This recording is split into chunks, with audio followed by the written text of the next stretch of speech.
Hello friends, it's Kay. Welcome back to my channel.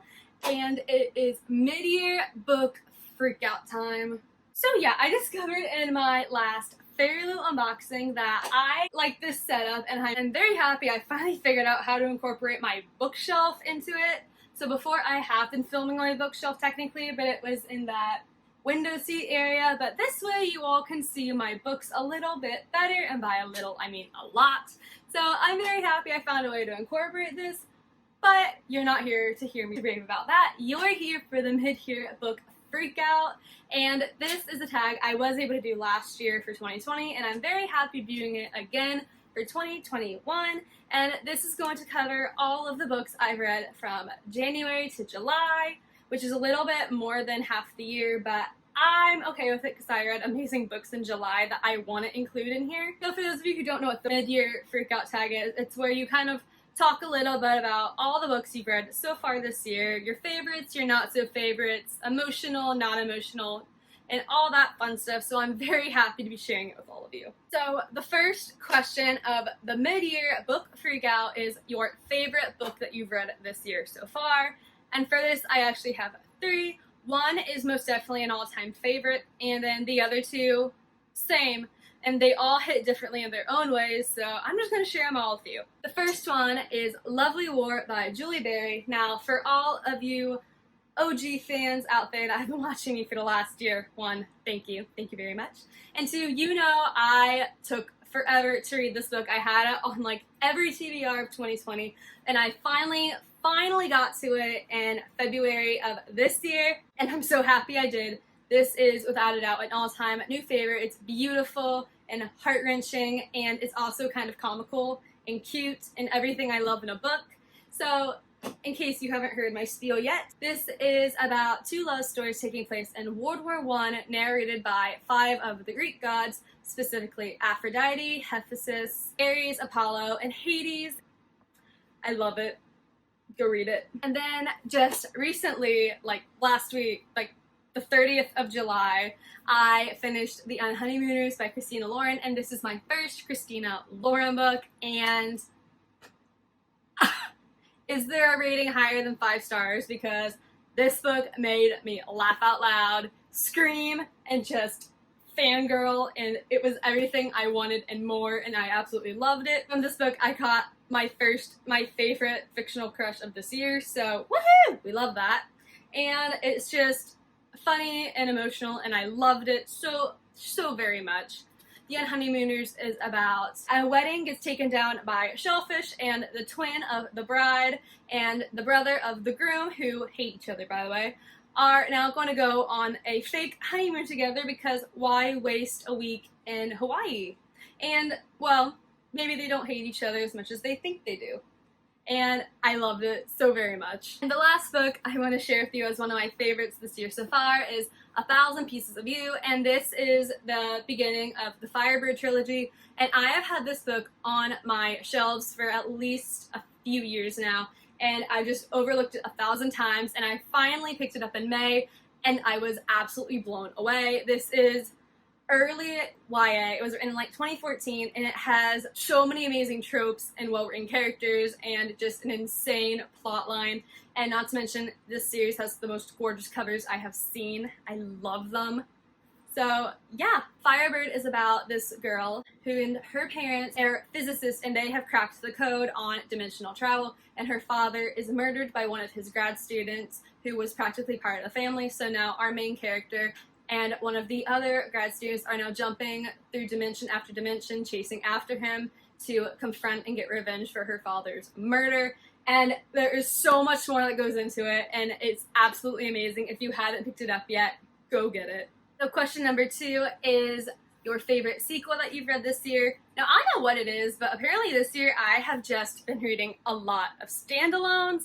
However, the best sequel by far was A Vow So Bold and Deadly. Now, for all of you who watch my channel or any recent video, that is, you know I absolutely love the Cursebreaker series. It's a favorite of all time. It's my comfort world. It has my favorite ships and my favorite characters, and every time I read it, it's like coming home. So of course, I highly enjoy this conclusion.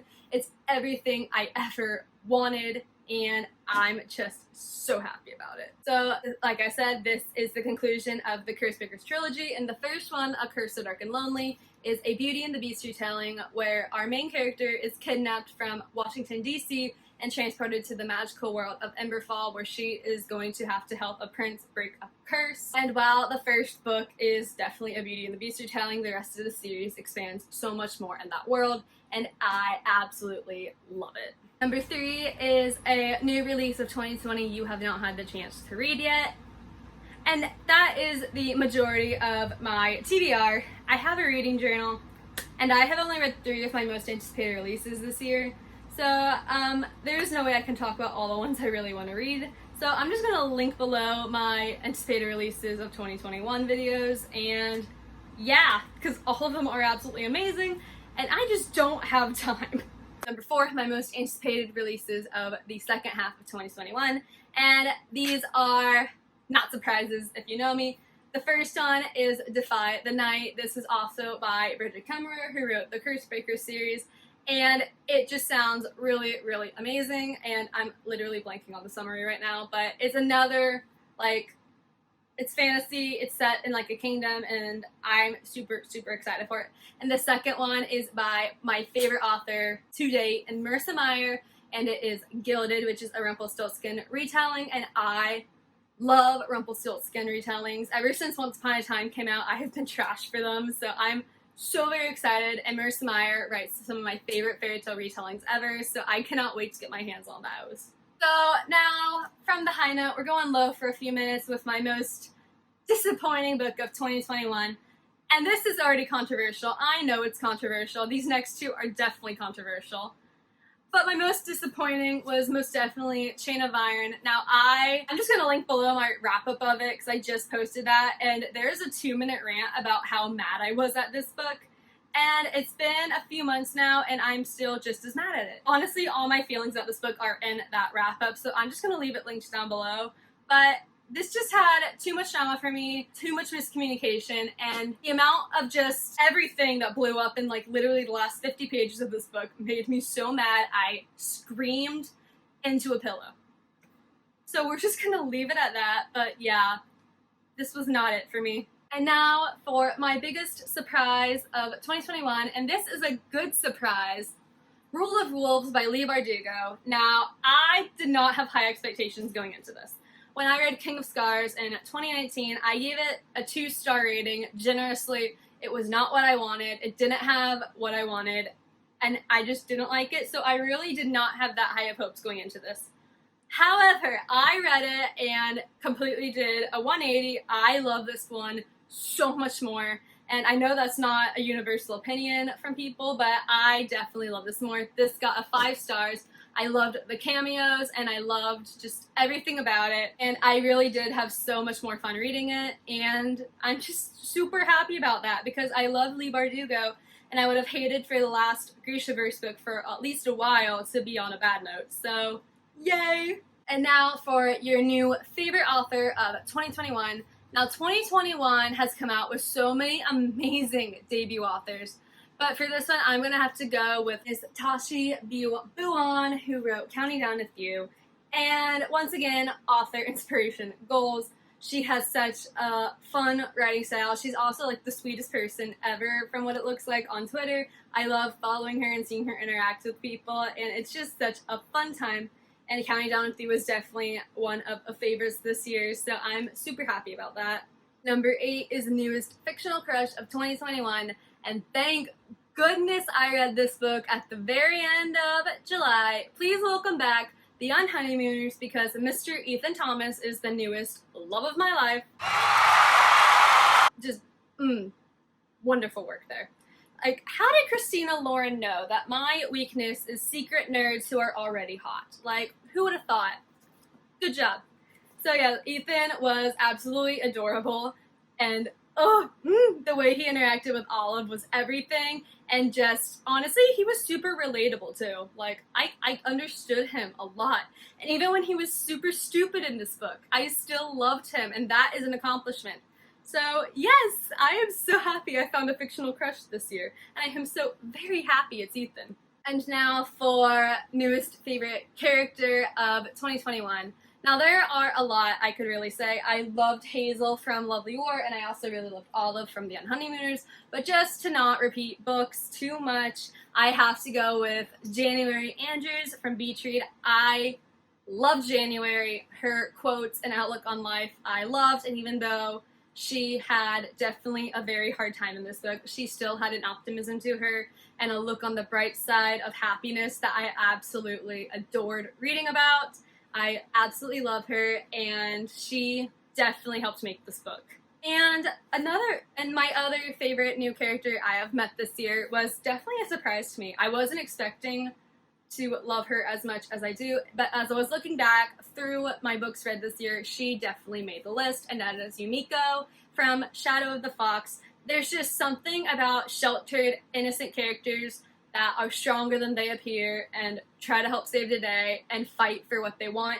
I absolutely adore reading about it, and Yumiko was definitely a joy to read about. I just loved her innocence and standpoint on things, and yet how brave and strong she was. She is definitely amazing, and I can't wait to continue reading about her journey when I continue this series. Number 10 is a book that made you cry, and while I definitely screamed a lot this year, I never cried, although Beach Read did make me tear up just the tiniest bit, and which is an accomplishment still, so, you know, that's why I got 5 stars. But yeah, I'm definitely a screamer, not a crier when it comes to reading, so just fun fact. Number 11 is a book that made you happy, and I have to bring back Vow So Bold and Deadly because I genuinely could not stop smiling and laughing and just loving every minute of reading this book. It made the happiest I was reading a book all year, although The Unhoneymooners is pretty close second, but just the comfort of coming back to Emberfall in this world made this a book that made me super happy this year. Number 12 is the most beautiful book I bought this year, and honestly I could say any Fairy Loot book because those are out of the park, unbelievably gorgeous, that I still have to pinch myself to believe I own. However, on Fairy Loot book that I am breathtaken by the cover, it was actually a birthday gift, so it kind of doesn't count, but I'm going to show it anyway, and that is The Lost Apothecary. Just look at this. Like, it's beautiful. Like, I love it. I love florals and dark tones together, so I really cannot wait to read this book. I hope I can get to it before the end of the year because it's literally gorgeous. And last but not least for this mid-year freak out, a book you have to get to before the end of the year, and I'm going to bring it back and say all my anticipated releases that I've not had the chance to get to yet, fingers crossed I can catch up on those. And also the oldest book to date on my physical TBR, Figureborn. I just have to read this at this point. It's sad I haven't. I've had this book over 3 years. I need to read it because I think I will like it, and if not, it's time for it to go. So hopefully I can get to this very soon so I can let you all know how it goes. And that is it for my mid-year freak out.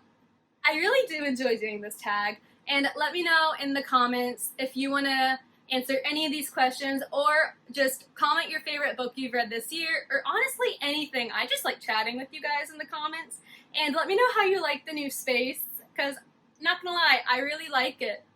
I dig it. I really do enjoy looking at my bookshelves as I film. So if you like this video, please consider subscribing. I'd love to have you join our little community here, and if you want to find me elsewhere, my social medias are linked below. Until next time, I'm Kay. Bye!